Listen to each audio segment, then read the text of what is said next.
Κυρίες και κύριοι, χαίρετε. Για να μιλήσουμε για όλες τις τελευταίες εξελίξεις στο θέμα της μεταναστευτικής πολιτικής, αλλά βέβαια και την κατάσταση που επικρατεί στην Ελλάδα, είμαι εδώ στο στούντιο μαζί με τον Επίτροπο Μεταναστευτικής Πολιτικής, τον κύριο Δημήτρη Αβραμόπουλο. Επίτροπε, καλώς ήρθατε. Χαρά μου που είμαστε πάλι μαζί. Θέλω βέβαια να ξεκινήσω τη συζήτησή μας με την αντιπαράθεση που είχατε την προηγούμενη εβδομάδα με τον πρόεδρο του Ευρωπαϊκού Συμβουλίου, τον Ντόναλντ Τούσκ, ο οποίος βέβαια έθεσε υπ' αμφισβήτηση την πολιτική, την ευρωπαϊκή πολιτική των ποσοστώσεων. Και θέλω να σας ρωτήσω αν επιμένετε σε αυτή την κριτική σας ότι η τοποθέτησή του και το γράμμα το οποίο έστειλε ήταν αντιευρωπαϊκό και διχαστικό, όπως εσείς είπατε. Εγώ είμαι πολιτικός και το λέω αυτό γιατί δεν ήρθα στις Βρυξέλλες να ενταχθώ στην ομάδα των τεχνοκρατών. Έχω άποψη και αυτό είπε και ο εκπρόσωπος της Ευρωπαϊκής Επιτροπής την επόμενη μέρα. Είπα και θα λέω πάντα την άποψή μου. Δεν λησμονώ ότι η βασική μου αποστολή είναι... Θεωρείτε ότι ο κύριος Τούσκ δεν το έκανε, πήρε θέση δηλαδή υπέρ συγκεκριμένων εθνικών συμφερόντων? Αυτή η τάση υπάρχει στην Ευρώπη. Πολλοί να δίνουν προτεραιότητα στις εσωτερικές πολιτικές, που δεν είναι απαραίτητα και εθνικές πολιτικές. Αλλά εγώ δεν αναφέρομαι στον κύριο Τούσκ. Αυτό το κεφάλαιο έχει κλείσει. Θέλω να πιστεύω ότι βγήκε ένα χρήσιμο συμπέρασμα και αποτέλεσμα. Όλοι συμφωνούν ότι, για παράδειγμα, ο κανονισμός του Δουβλίνου θα πρέπει να αλλάξει. Πρώτοι εμείς το είπαμε. Και δεν ξέρουμε βέβαια κατά πού θα αλλάξει, ειδικά με τις τελευταίες εξελίξεις και με την κυβέρνηση στην Αυστρία που, από ό,τι φαίνεται, προστίθεται στο μέτωπο του Βίζεγκραντ. Αλλά θέλω να σας ρωτήσω για εσάς, προς τα πού θα πρέπει να πάει αυτή η αλλαγή. Το Δουβλίνο, όπως το ξέραμε, πέθανε. Πέθανε στην πράξη. Γιατί είναι άδικο το φορτίο το μεγαλύτερο να το παίρνουν στους ώμους τους οι χώρες πρώτης γραμμής όπως η Ιταλία και η Ελλάδα. Εδώ θέλω να σας ρωτήσω. Αυτό σημαίνει ότι με την αναθεώρηση του Δουβλίνου θα σταματήσει αυτό να γίνεται? Ναι, θα σταματήσει. Μπορείτε να μου πείτε λίγο πώς μπορεί να λειτουργεί αυτό πρακτικά? Δηλαδή, και στην Ελλάδα που μας παρακολουθούν αυτό θέλουν να ξέρουν. Δηλαδή, όταν έρχονται οι αιτούντες άσυλο, θα υπάρχει κάποιο όριο στον αριθμό αυτών? Ακριβώς. Αυτή είναι η αρχική σκέψη. Διότι το Δουβλίνο, όπως το γνωρίζαμε, τι προέβλεπε? Από που μπαίνεις, εκεί θα επιστρέφεις. Δηλαδή, με τα σημερινά δεδομένα, θα έπρεπε να γυρίσουν στην Ελλάδα και την Ιταλία 1,5 εκατομμύριο άνθρωποι. Στο μέλλον, εάν έχουμε ένα ακόμα προσφυγικό κύμα, βεβαίως θα είναι οι χώρες πρώτης υποδοχής που σήμερα είναι η Ελλάδα και η Ιταλία κυρίως. Θα μπορούσε όμως να είναι η Ισπανία ή ακόμα και η Βουλγαρία και η Ρουμανία. Τότε, με όλα τα σχήματα και τους μηχανισμούς που έχουμε, προστρέχουμε σε βοήθεια των κρατών αυτών, αλλά γνωρίζουμε και ποια είναι τα όρια αντοχής τους. Αυτό και με ένα μόνιμο μηχανισμό ποσοστώσεων. Ακριβώς. Χρειαζόμαστε ένα μόνιμο μηχανισμό, ένα μόνιμο σύστημα ευρωπαϊκού ασύλου και προς τα εκεί κατευθύνεται και η αναθεώρηση του Δουβλίνου. Ωστόσο, ενώ όλοι συμφωνούν ότι αυτή η συμφωνία Ευρωπαϊκής Ένωσης Τουρκίας λειτουργήσε θετικά τουλάχιστον για τις ροές προς την Ελλάδα, βλέπουμε ότι το τελευταίο διάστημα υπάρχει μια αύξηση αυτών των ροών. Φοβάστε ότι αυτό μπορεί να σημαίνει κάτι αρνητικό ως προς την εφαρμογή, ίσως? Συναντήσατε και τον πρόεδρο Ερντογάν στην Ελλάδα πριν από περίπου μια εβδομάδα. Και στην Τουρκία. Και στην Τουρκία. Συζητήσατε λίγο για το πώς εφαρμόζεται, αν υπάρχουν κάποια κενά, πώς τελικά πάει αυτή η συμφωνία? Η συνεννόηση αυτή, λοιπόν, η δήλωση λειτουργεί. Και λειτουργεί πάρα πολύ καλά. Θυμίζω ότι πριν από 1,5 χρόνο την ημέρα πέρναγαν από την Τουρκία στην Ελλάδα και κατ' επέκταση στην Ευρώπη πάνω από 14.000 άτομα την ημέρα. Τώρα ο αριθμός αυτός έχει πέσει κατά μέσον όρο στα 70 άτομα την ημέρα. Υπήρξαν δε και κάποιες στιγμές που ανέβηκε, αλλά δεν έφτασε στο επίπεδο το προηγούμενο. Που σημαίνει ότι η Τουρκία τηρεί την συνεννόηση. Παρ' όλα αυτά, υπάρχει εικόνα ότι και πάλι η Ελλάδα έχει βουλιάξει, τα νησιά της Ελλάδας έχουν βουλιάξει από πρόσφυγες, τους οποίους μάλιστα δυσκολεύεται και να διαχειριστεί. Οι συνθήκες είναι πάρα πολύ κακές. Υπάρχουν μη κυβερνητικές οργανώσεις που επανειλημμένως κάνουν καταγγελίες ότι οι συνθήκες κράτησης αυτών των ανθρώπων είναι πραγματικά άθλιες. Δεν ξέρω αν έχετε πάει και αν έχετε εικόνα για το τι ακριβώς συμβαίνει εκεί, αλλά πραγματικά έχει αφαιθεί τελικά η Ελλάδα μόνη της με ένα τεράστιο πρόβλημα? Αυτό θα ήταν αναλυθές. Η Ελλάδα έχει μεγάλη βοήθεια, μεγάλη στήριξη και οικονομική και πρακτικά. Είναι αλήθεια ότι η κατάσταση στα νησιά έχει φτάσει στα ωριά της. Γιατί? Γιατί πάρα πολύ απλά δεν έχουν διεκπεραιωθεί όλες οι αιτήσεις ασύλου, έτσι ώστε όσοι δικαιούνται διεθνούς προστασίας να την έχουν και να πάρουν το δρόμο προς την Ευρώπη, οι υπόλοιποι να επιστραφούν στην Τουρκία. Και πρέπει να σας πω ότι η Τουρκία έχει επισημάνει πως είναι έτοιμη να δεχθεί εκείνους που θα επιστραφούν. Στην αρχή παρατηρήθηκε κάποια αργοπορία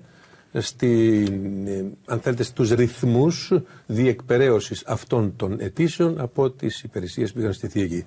Τώρα θέλω να πιστεύω ότι αυτό θα επιταχυνθεί και παράλληλα με μια σειρά από άλλες συνοήσεις θα ανακουφιστούν τα νησιά. Γιατί πράγματι η κατάσταση δεν είναι καλή. Και θέλω τώρα μια τελευταία ερώτηση, πιο προσωπική αυτή τη φορά, ότι προφανώς δεν είναι προς το τέλος της, υπάρχει βέβαια 1,5 χρόνος ακόμα, η θητεία σας ως Επιτρόπου Μεταναστευτικής Πολιτικής. Το επόμενο βήματα που σκέφτεστε ποια είναι? Η επιστροφή στην Ελλάδα, ίσως γιατί τώρα κιόλας η χώρα βρίσκεται σε μια διαδικασία που και από τα μνημόνια θα βγούμε σύντομα και εκλογές θα έχουμε σύντομα. Πώς βλέπετε τη δική σας, το δικό σας πολιτικό μέλλον? Είναι λοιπόν θέμα συνέπειας να μείνω σε αυτή τη θέση μέχρι την ολοκλήρωση της θητείας μου. Τα προβλήματα που διαχειρίζομαι και αντιμετωπίζω δεν πρόκειται να τελειώσουν μαζί μου. Αλλά σίγουρα θα έχουμε βάλει γερά θεμέλια ώστε να προχωρήσουν οι επόμενοι μετά από εμάς. Και αυτό θα οριοθετείται χρονικά στην ημερομηνία που λύγει και η θητεία αυτής της κυβέρνησης, πράγματι της κυβέρνησης της Ευρώπης, δηλαδή της Επιτροπής. Άρα είναι ξεκάθαρο, μένουμε εδώ μέχρι την τελευταία ημέρα. Πάντοτε όμως το μυαλό και η καρδιά μας είναι στην Ελλάδα. Το μετά δεν το έχετε αποφασίσει ακόμα? Κάποτε με ρώτησε ένας συναδελφός στην Ελλάδα πριν από καιρό για κάτι σε μια παρόμοια συγκυρία και είχα απαντήσει με μία από τις αγαπημένες μου φράσεις του Ταλεϊράνδου. Είχε πει λοιπόν κάποτε ο μέγαστος Γάλλος διπλωμάτης, «Je me mets à la disposition des événements». Τίθεμαι στην διάθεση των γεγονότων. Σας ευχαριστούμε πολύ. Και εγώ ευχαριστώ. Joshua. Greetings, Professor Vulcan. Hi. Hello. Are you still playing a game? Of course, I should reach DEFCON 1 and launch my missiles in 28 hours. Would you like to see some projected kill ratios? 69% of the housing destroyed. 72 million people dead. Is this a game or is it real? What's the difference? Oh, wow.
This animation shows the arrival by sea of refugees and migrants in Greece and Italy, entering into the EU irregularly between January 2015 and October 2016. It also shows their subsequent journey into Europe and the routes followed. After a slow start, the number of arrivals in Greece exceeds 50,000 in July 2015, marking the beginning of a sharp increase, which continues in the months after. From September onwards, refugees and migrants can be seen travelling towards European destinations through the Western Balkans. Following the entry into force of the EU-Turkey Joint Action Plan in November, arrivals in Greece are dropping. This trend continues, and with the EU-Turkey statement in March 2016, the inflow to Greece reduces significantly. On the other hand, the number of arrivals in Italy starts to rise. The increase that is seen from April to September follows the same seasonal pattern as in the previous 2 years. However, from October onwards, an unusual, sharp increase of arrivals in Italy can be noted. The top 5 countries of origin from which refugees and migrants currently arrive into the EU are Syria, Afghanistan, Nigeria, Iraq, and Eritrea. Taking May as an example, refugees and migrants arriving irregularly in Spain mainly originate from West Africa, following the Western Mediterranean route. In Italy, they originate from all over Africa, following the Central Mediterranean route. And for Greece, following the Eastern Mediterranean route, they originate from Syria up to Pakistan. In 2015, slightly over 1 million refugees and migrants entered the EU in this way. However, with more than 2 million first-time residence permits issued in the same year, more entries into the EU are made legally.